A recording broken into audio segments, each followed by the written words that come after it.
Ο Παρτής συντονίζει το τραγούδι, δηλαδή το πέρμα. Λοιπόν, να το πούμε, λες, αλυσμονώ και χαίρομαι. Να το πάρω εγώ πώς κάνει ο Παρτής. Αλυσμονώ και χαίρομαι εθι, μου με κέλει που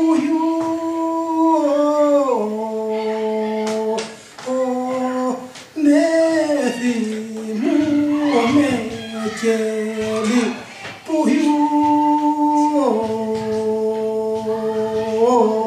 με. Δηλαδή στο πάτο ο Παρτής κάνει ένα, δηλαδή συντονίζει το τραγούδι για να το παυτεί, δηλαδή να συνεχίσει την επόμενη συλλαβή να πούμε.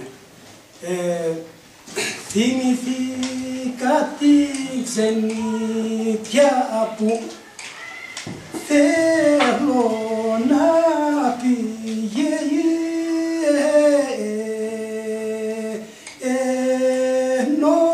που θέλω να πηγαίνω.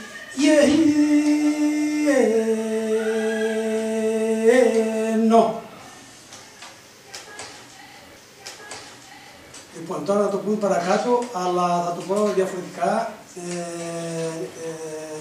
Διαφορετικά θα κάνω το γλώστι, το παρακάτω που θα πω τώρα. Κουμάναμ και ζυμώσεκα, θα λιώνω παρσιέ μαγιά,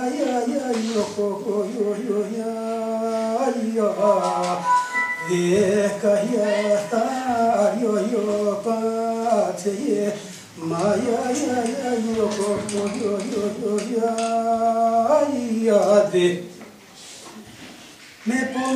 αυτό είναι κλώσιμο. Αυτό που έκανα τώρα είναι κλώσιμο. Με πόνους βάλε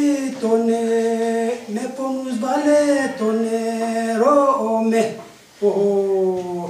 δάκρυα ζυμώσε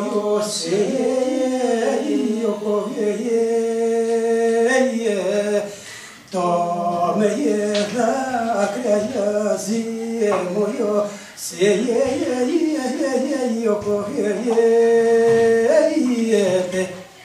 δηλαδή ο γλώστης, τώρα που ήρθαμε στο γλώστη, ο γλώστης δίνει την πιο όμορφη, πώς να σου πω, εικόνα του τραγουδιού.